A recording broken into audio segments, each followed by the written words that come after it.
The news is Baker Mayfield is getting his Heisman statue. It's going to be unveiled at OU Spring Game, April 18th. The game starts at 5 o'clock.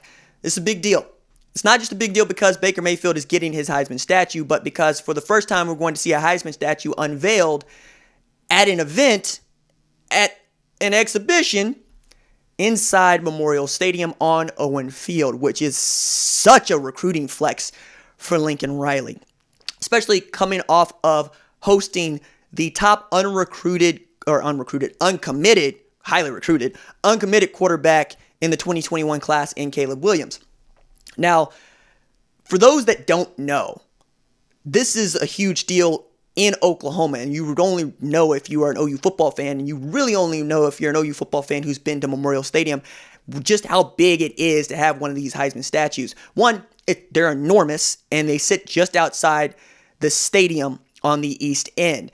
There are also 7 of them, or will be 7 of them when Kyler Murray gets his statue, and we immortalize Heisman winners at Oklahoma. It's a very big deal. Just as we immortalize the 4 really huge coaches at the University of Oklahoma: Benny, Bud, Barry, and Bob. Coincidentally, all of those guys have won national championships, which is to say, hey, Riley, win a national championship, probably build you a statue. And you're going to have 11 of these things and run out of space for them, quite honestly. But that's a good problem to have. Oklahoma has always loved football, and the pro team in the state of Oklahoma has always been the OU Sooners. Now, that said, what is Baker Mayfield meant to Oklahoma but the talisman, the change agent?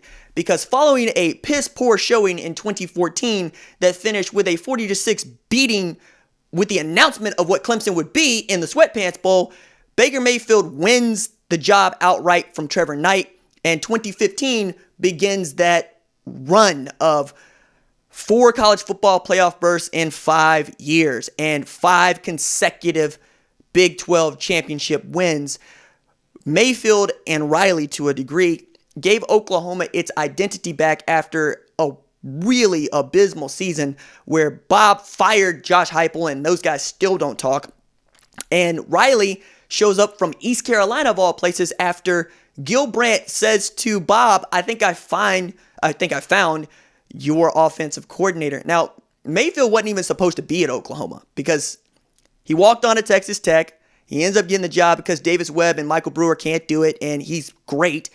And then just leaves, right, after having a tiff with Cliff Kingsbury, and shows up on Bob Stoops' doorstep, which is interesting because he distinguished himself as a pretty good Big 12 quarterback, but many people thought it was going to be Trevor Knight's job, and it was until he showed what kind of a quarterback he actually was, and then he ends up transferring to A&M after that 2015 season. But Mayfield also continued to get better. And while he was a Heisman finalist with D.D. Westbrook in 2016, most people thought, rightfully so, that if he came back with the sort of season that he seemed capable of in 2017, he was going to win it. So he takes the loss to Iowa State en route to passing for over 4,600 yards with 43 touchdowns and 6 interceptions and a 70.5% completion percentage, which is bonkers, which is ridiculous.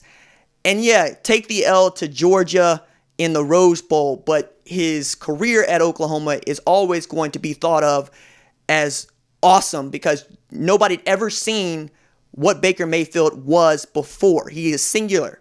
Just like Jalen Hurts, he's a unique figure in that he's the only walk-on to win the Heisman Trophy, let alone be number 1 overall pick after leaving Oklahoma. And he carries that everywhere he goes. He is equally balanced with a chip on each shoulder, and he wears an S across his chest. And while we remember his rookie season because he passed for more touchdowns as a rookie than Peyton Manning and Russell Wilson, we also know that his sophomore season did not go so well with the Cleveland Browns. Still, he gives that franchise an opportunity to think they got a winner and to root for a winner, and a man who absolutely wants to be in Cleveland and wants an opportunity to try to turn that place around. Now he's going to have his 3rd head coach in 3 years, and that's not necessarily a great look, but Kevin Stefanski, a lot of people like, and Alex Van Pelt, I think, is a great quarterbacks coach, and I think they'll get along, and I think you could have something brewing. Odell Beckham Jr. gets his stuff back together, Jarvis Landry, and Nick Chubb is allowed to run the ball a little bit more. But this is also needed for Baker Mayfield because he's been getting pounded in the media for a number of reasons, some of which manifest themselves on Twitter. And he's a favorite punching bag of the most listened to sports talk radio show host in the world. And yet he's still here and he's still trying to make good. And this is the one place in the entire country where he can come and just be the guy. Baker Mayfield could run for mayor of Norman tomorrow and win. Run for governor of the state of Oklahoma and win. Could probably unseat Jim Inhofe for U.S. senator and win. It'd be fine because he's just that beloved. So this is a good thing for both Oklahoma. It's a good thing for Baker Mayfield. And I'm not surprised that the timing is such because you really needed to show that you had something to draw other than this spring game, which felt like it's for 250 people every year. And Trace Atkins and Lee Bryce ain't doing it for us, bruh. Or at least me. I know. I'm very critical of the spring game concert. I think it's a farce. But you have a guy in Baker Mayfield who can supersede any conversation around your spring game concert. We're going to be talking about the statue and less about the guy on the platform that nobody really came to see except the 228 people that bought tickets to watch this thing. Whereas there are no amount of people that would pay tickets to watch Baker Mayfield, pay for tickets to watch Baker Mayfield get his Heisman statue unveiled. And now you go from having about 50,000 people to maybe closer to 70,000 people. And that's not a small thing because you want the recruits to be so impressed.